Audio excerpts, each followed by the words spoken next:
At the dawn of the 20th century, a new invention known to many as the electric living pictures was revealed to audiences in theatres worldwide.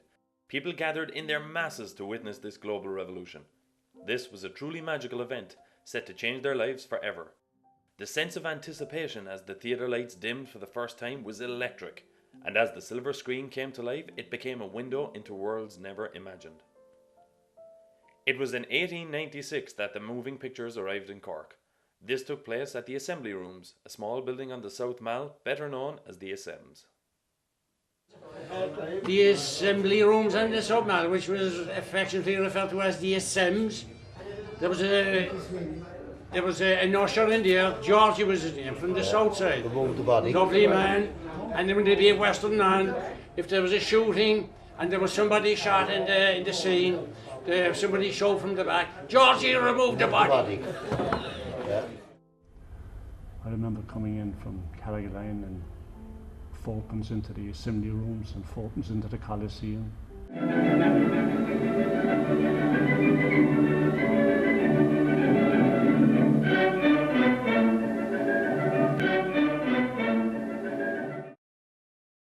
It was all cowboy films, Roy Rogers, Hopalong Cassidy, and some fellas run out the door when the first time they see a film, see the horses riding towards them and fellas shooting guns. Nearly happened myself. The first cinema I was ever in was Myers in Albert Plunkett Street. Oh, but in Pierre, First thing I ever saw was Flash Gordon. And what sticks in my memory of Flash Gordon was a tiger attacked him, right? Now I was only 4 or 5 at the time, like, but the thing is, I thought he put his hand down the tiger's throat and turned him inside out. In Albert Plunkett Street, the appearance was called, but was better known as Myers, Fleabag. Bags of fleas and if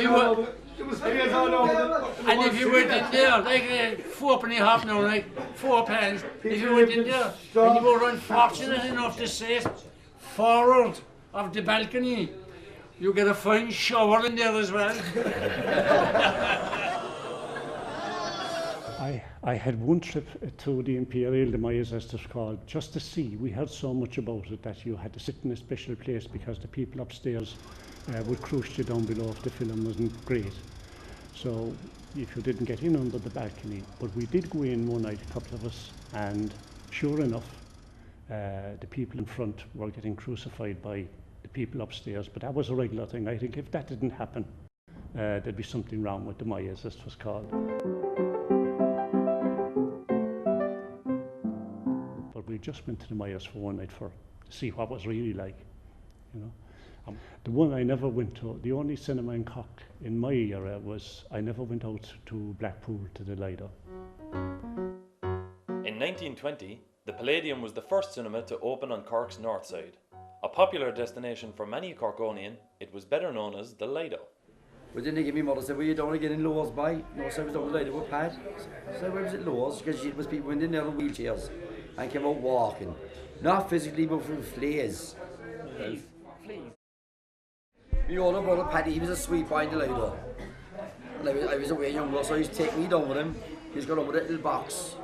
We hang a strap around his neck and a box and a flash lamp, and you come up and buy a few sweets off him like that. But I used to love going with him because he'd sit at the corner seat to see, but he was selling the sweets and all that like, and I'd been outside of him. But when he was serving the people over there, my little hand would slip in, and I always remember for the French nuggets, it was half white and half pink. I don't know if they sell them anymore now, but it was a taste of them, it was beautiful on it.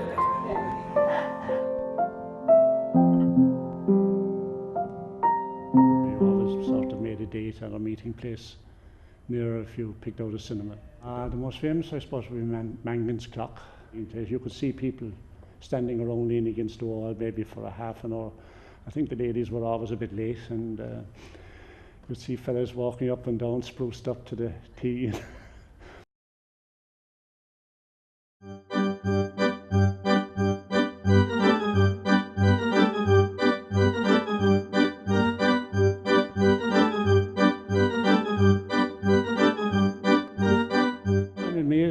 come back and see that there's the sides of the stage and everything, it's the roof, everything is restored. It's great. It's great to see a thing like that being the same as it was going back to the 50s, you know. It's, you know, 50 years on, it seems to be very same colour seating, everything.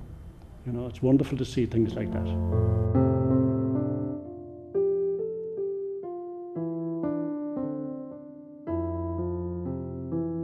I always remember there was a special film made. It was about a relationship between man and wife. And in the early 60s, it was taboo, sex and all that. But this was a film that the church asked for people doing lines, newly married people and religious, to go to see this. And it was a 12-month relationship between man and wife, which they had a baby. And it was at that time you wouldn't go to a nursing home or allowed into a maternity ward with your wife, so everybody clattered in here to the capital, into the palace, to see this film. And there was nuns and priests and everybody here. And it was fairly alarming to see a woman having a baby and people full nude and having sex in 1960 in Catholic Ireland, and the palace showed it, and it was an unusual thing to happen in the cinema. That was around 1962. They advised people doing serious lines and married couples, and it was a sort of a religious instruction thing on sex and the no's and yeses for the whole lot. And there was people clamouring, of course, because it was like a blue movie. And that time you couldn't even buy a book off a shelf. This was full nudity and intercourse and women having a baby there, and it was shown in the cinema. We weren't now married when we went to see it. When we looked around us, there was nuns, priests, old people, I suppose, being nosy to know what was happening. Happy days. I was upstairs in the comfortable seats.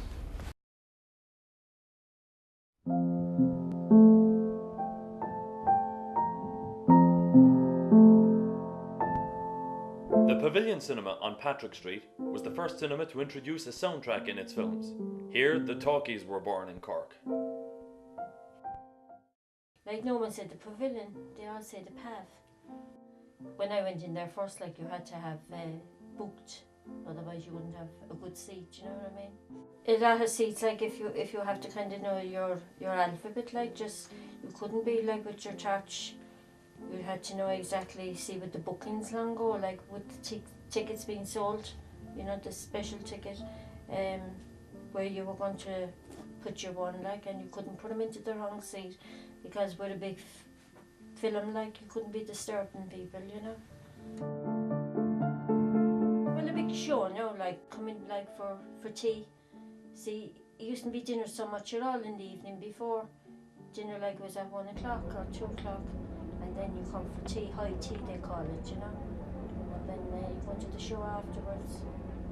But that was mostly kind of like for the big films, because to be on them for 3 hours, like, then you had the intermission where they'd probably pop in and have a cup of coffee. The Pav, no, the Savoy, the Capitol and the Palace, all those 4 cinemas, like, we shut down for a week, like, coming on Easter, and cleaned out and polished and painted and everything, like, you know, all ready, like, for the summer then again. The Savoy Cinema, also on St. Patrick Street, was the biggest cinema of its time in Cork. On a full night, the packed cinema would seat 2,249 patrons.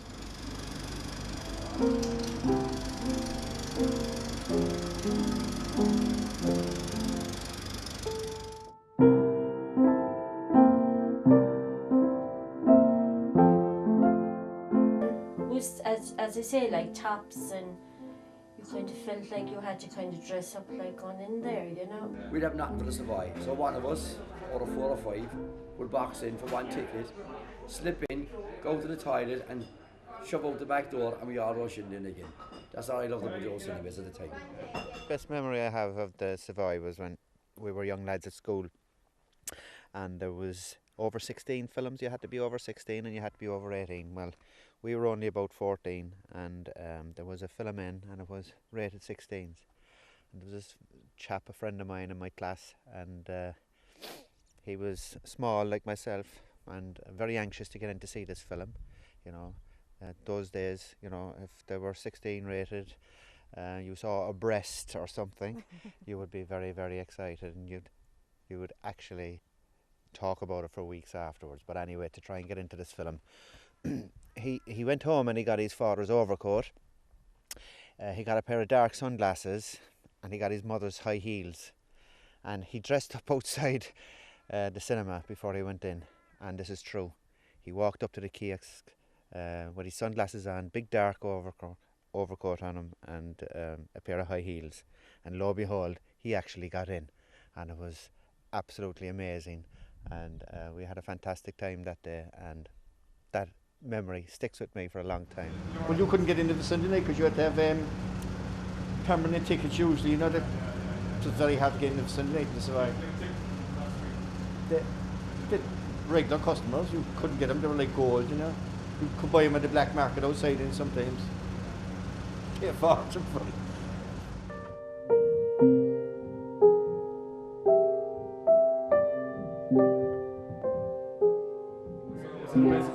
There was one particular incident that I remember very well.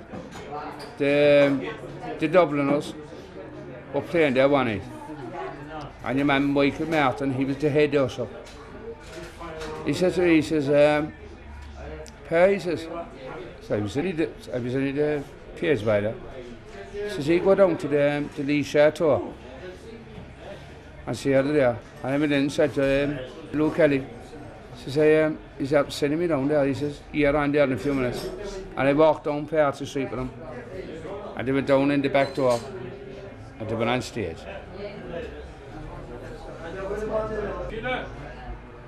I met Dickie Rock there. I met Noah Purcell. I met everyone that was ever in there for 2 years. I met him. So I suppose the Savoy was the best with the music. Fred Bridgman. And this guy was a diamond, like. Why was brilliant? My mother brought me to the Savoy on my communion day. That's just a memory now. Oh, it was brilliant. Come up and everybody would sing, joining the songs. That was amazing. I used to play the music then, like, before the film started. Yeah. Freddie Bridgman was. Freddie Bridgman was. There used to be a roll of drums, and all of a sudden, up he came in this organ, and whatever tunes of the day was. Rise up out the pit.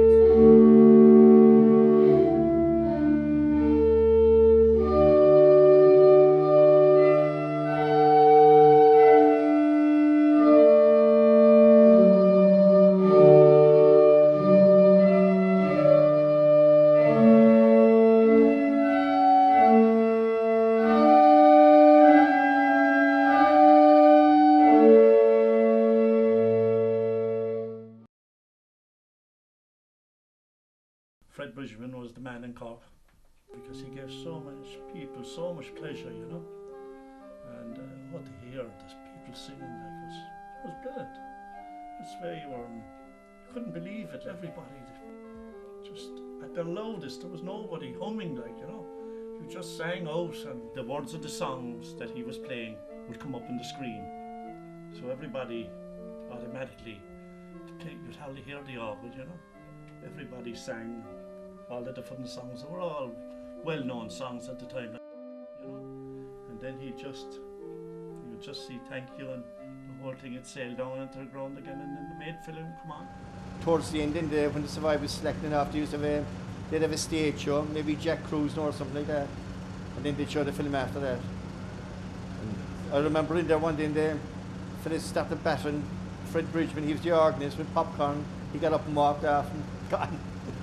Just walked out.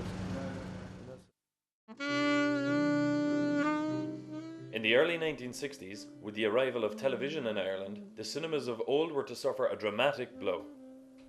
In 1964, after almost 7 decades of entertaining the people of Cork, the Assem's, Cork's oldest cinema, closed its doors for the last time.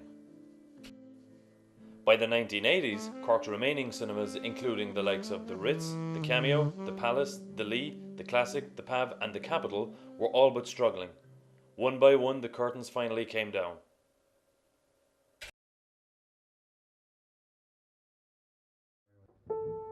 On the 11th of August 1989, the Capitol Cinema reopened its doors. In its new incarnation, the Capitol was to usher in a new age for cinema in Cork, the age of the multiplex. But that is another story.